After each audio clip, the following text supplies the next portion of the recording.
आज का जो टॉपिक है वो हिमेटेनिक यानी कि फार्मास्यूटिकल केमिस्ट्री का एक टॉपिक है ये हिमेटेनिक। तो हिमेटेनिक कौन कौन से प्रोडक्ट हैं, क्या है हिमेटेनिक, ये बताने के लिए हम आज एक नया वीडियो अपलोड करने वाले हैं। तो सभी स्टूडेंट्स जरा ध्यान देना, हिमेटेनिक्स वर्ड जो यहाँ पर दिया है ये किस लिए यहाँ पर वर्ड दिया है, इसका हम इंट्रोडक्शन पढ़ेंगे।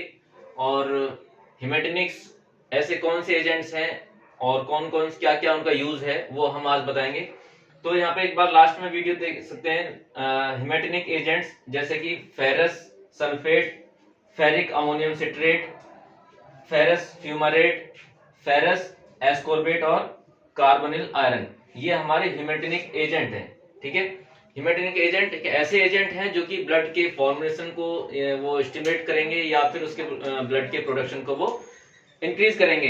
अब ऐसा तो नहीं है कि हमारी बॉडी में ब्लड जो है वो लगभग 5 लीटर के अप्रोक्सीमेटली माना गया है। अब हिमेटेनिक प्रोडक्ट से जो है वो 6 लीटर 7 लीटर हो जाएगा, ऐसा बिल्कुल नहीं है। हिमेटेनिक एजेंट्स को हम तभी यूज करते हैं कि जब एनीमिया की कंडीशन हो, यानी कि आरबीसीज का या तो डिस्ट्रक्शन ज्यादा हो या फिर उसका प्रोडक्शन कम हो, तभी हम इनको यूज करते हैं हिमेटेनिक प्रोडक्ट को। ठीक है, तो एनीमिया क्या होता है, एनीमिया को जानने के लिए यहाँ पर हम बताएंगे, एक पॉइंट्स दिया हमने। एनीमिया यानी ग्रुप ऑफ हिमोपैथिक डिसऑर्डर या डिक्रीज फंक्शनिंग ऑफ आरबीसीज। ठीक है, ये एक ग्रुप है, हिमोपैथिक डिसऑर्डर है, यानी कि जो हीमोग्लोबिन बनता है या आरबीसीज बनते हैं, ये उसके जो प्रोडक्शन में कोई कमी आ जाती है। ठीक है, तो उस कंडीशन में ये एनीमिया हो जाती है, या फिर उसकी डिक्रीज फंक्शनिंग ऑफ आरबीसी, यानी कि आरबीसी जो रेड ब्लड सेल्स हैं उनके जो फंक्शंस हैं वो डिक्रीज हो जाते हैं, उनके फंक्शन कम हो जाते हैं, तो उन्हीं को क्या बोलते हैं, एनीमिया, यानी कि लॉस ऑफ क्या बोलेंगे उसे, ब्लड, तो उसको एनीमिया कहा है। लेकिन एनीमिया के केसेस में उसके एटियोलॉजी कौन कौन से हैं, कौन कौन से कॉज हैं जो कि एनीमिया को कॉज कर सकते हैं, तो इसमें कई सारे हमने पॉइंट्स यहाँ पर मेंशन किए हैं। सबसे पहले दिया है ड्रग इंड्यूस्ड।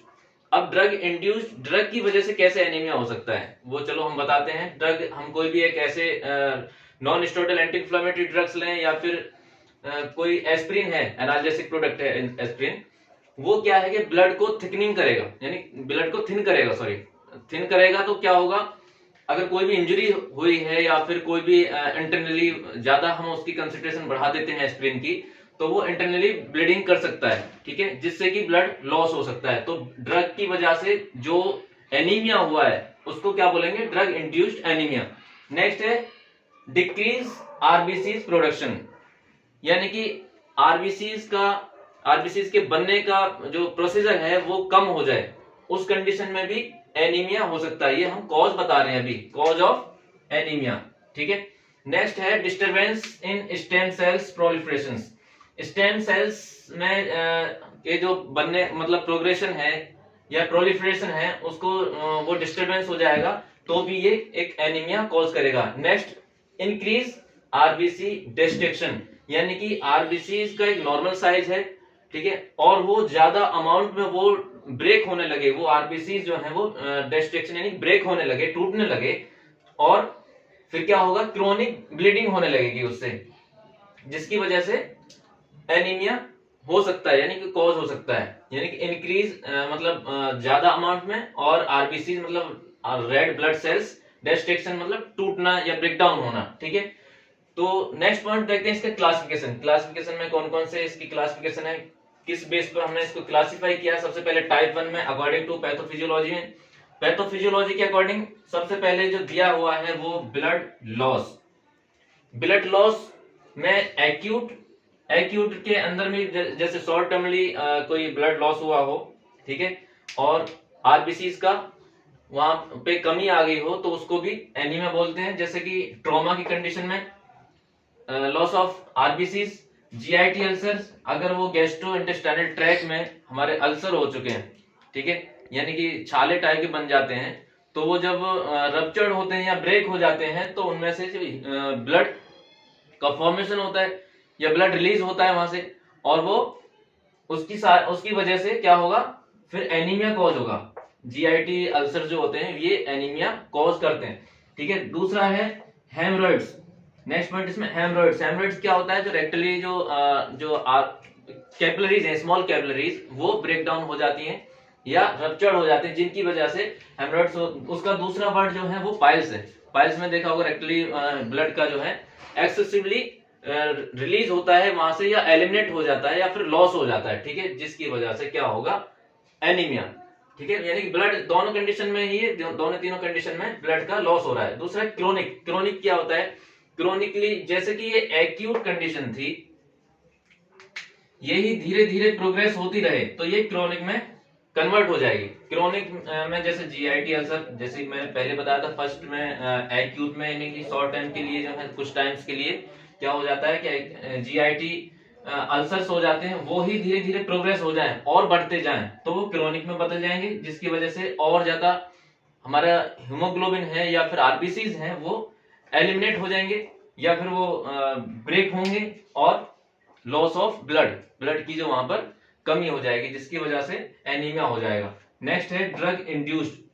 पहले भी हमने डिस्कस किया था ड्रग इंड्यूस्ड, ये पॉइंट्स जो यहाँ पर, जिसमें कि एक तो सबसे पहले मेन इंपॉर्टेंट ड्रग जो थी वो एस्प्रिन। एस्प्रिन क्या है कि ये हमारे जो कोगुलेशन फैक्टर है उसको नहीं होने देता है, ये एंटी कोगुलेंट के तरह ये वर्क करेगा।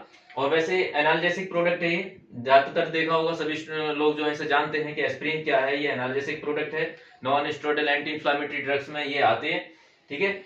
और ये ब्लड को थिन करता है, ठीक है। डेंगू के केस में या और भी बहुत सारे ऐसे केसेस हैं जिनमें हम अगर इसे नहीं देते, अगर ये दे दिया तो हमारे कहीं से भी वो ब्लीडिंग हो सकती है, कोई भी कॉज हो सकता है, ठीक है।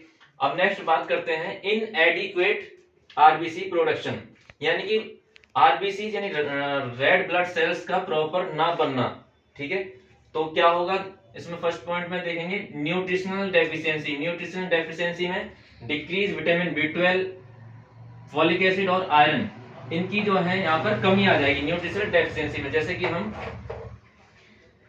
क्या है कि हम कोई न्यूट्रिशन खाना वगैरह लेते हैं, कोई फूड लेते हैं, उसमें प्रॉपर अमाउंट में ये मतलब विटामिन B12 नहीं लें, या फिर फॉलिक एसिड वगैरह ऐसे कुछ प्रोडक्ट नहीं लें, आयरन के ऐसे प्रोडक्ट नहीं लें, जिसकी वजह से हमारे शरीर में जो जितनी मात्रा हमें चाहिए इन कॉन्स्टिट्यूएंट्स की वो नहीं मिल पाते हैं। तो क्या होगा, अगर नहीं मिल पाए तो इनकी जो न्यूट्रिशनल डेफिशिएंसी होगी, जिसकी वजह से भी एनीमिया हो सकता है। वैसे मोस्टली ये आपका आयरन कंटेंट्स जो है फूड है, जैसे कि अमरूद है और कुछ वेजिटेबल्स हैं, लीफी वेजिटेबल्स, उनके अंदर ये जैसे पालक है, ठीक है। इन चीजों में क्या है, ये कॉन्स्टेंट्स मिलेंगे, जिसकी अगर ये हमें नहीं मिले तो न्यूट्रिशंस की डेफिशिएंसी होगी।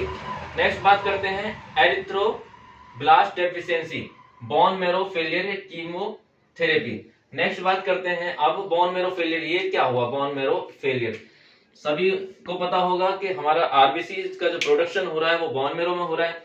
कभी कभी कोई ड्रग हम ऐसी ले लेते हैं, जैसे मीथोट्रेक्सिट है, या फिर एंटी गाउट में हमने पहले पढ़ाया था, उसमें भी ड्रग्स थी कुछ जो ऑटो इम्यून सप्रेसेंट थी, यानी कि इम्यूनो सप्रेसेंट ड्रग थी, इम्यून सिस्टम को वो सप्रेस कर रही थी, जिसकी वजह से सप्रेस हम क्यों करवा रहे थे ये भी हम इस पॉइंट्स को बताएंगे।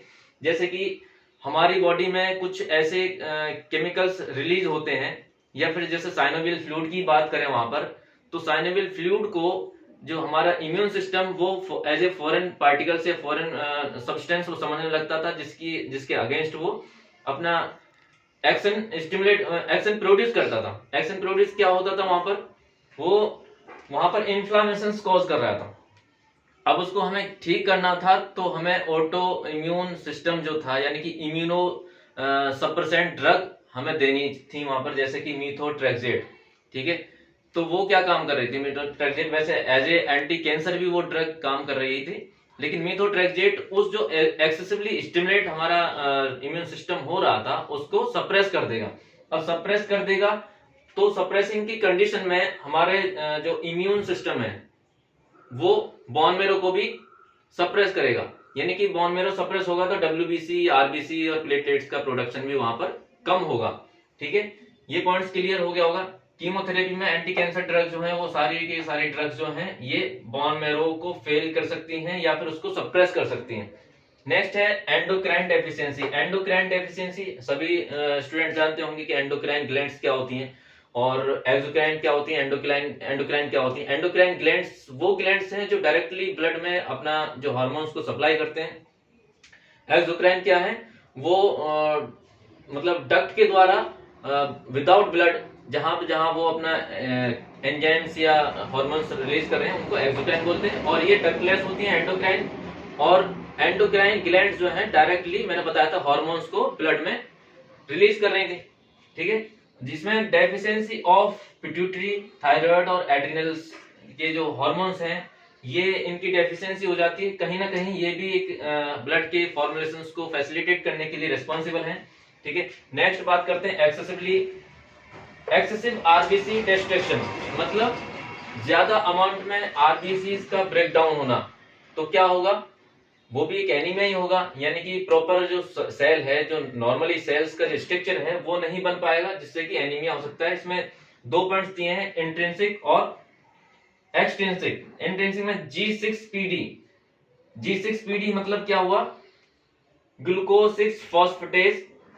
6 फॉस्फेट डिहाइड्रोजनेज। ये एक एंजाइम है जो कि कहीं ना कहीं हमारे ब्लड को के फॉर्मेशन के लिए रेस्पॉन्सिबल है, ब्लड के प्रोडक्शन के लिए रेस्पॉन्सिबल है। एक्सट्रिंसिक में ऑटो इम्यूनिटी में मतलब क्या होता है कि जब कभी कभी हम कुछ ना कुछ ऐसे ऑर्गन्स को ट्रांसप्लांट करते हैं, कुछ ऐसे हेयर ट्रांसप्लांट्स हैं या फिर ऑर्गन ट्रांसप्लांट्स हैं कि वो जब अपने ही ऑर्गन्स को कहीं दूसरी जगह या अपने ही किसी पार्ट्स को सर्जरी करते हैं कि दूसरी जगह वो उसे बाइंड टच कराते हैं या फिर उसे सर्जरी करा के उसे ट्रांसप्लांट कराते हैं, तो उस कंडीशन में क्या है कि हमारी बॉडी खुद के ही उसको ऑर्गन्स को वो एज ए फॉरेन पार्टिकल समझने लगता है, जिसकी वजह से एक्सेसिवली क्या होगा, वहां पर ब्लड का लॉस होगा, ठीक है।